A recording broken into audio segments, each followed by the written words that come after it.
কেমন আছো সবাই? এত গরম, কিছুই তোমাদের সাথে শেয়ার করা হয় না।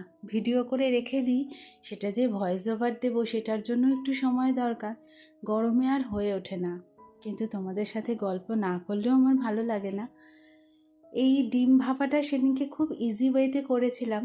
গরমের মধ্যে দিয়ে দিয়েছিলাম এটার মধ্যে একটু তিল আর সর্ষে বাটা, আর তার সাথে কিছু বাদাম বাটা, মানে বাদামটা চিনে বাদাম, ওটাকে একটু বেটে নিয়েছিলাম।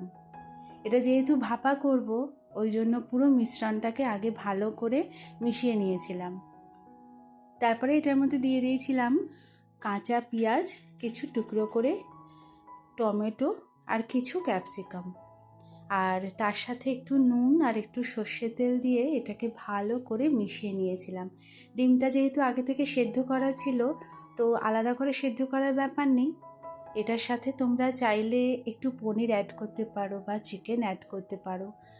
কড়াইতে একটু জল বসিয়ে জলটাকে ফুটিয়ে নিয়ে একটা র্যাক বসিয়ে তার উপরে দিয়ে দিয়েছিলাম এই ভাপা মাখা এই বাটিটা।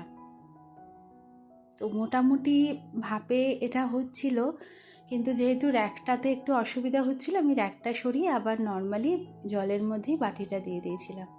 তো ভাপাটা হয়ে যাওয়ার পর এরকম দেখতে হয়েছিল। তোমরা চাইলে এর মধ্যে আরেকটু কাঁচা সর্ষের তেল অ্যাড করতে পারো।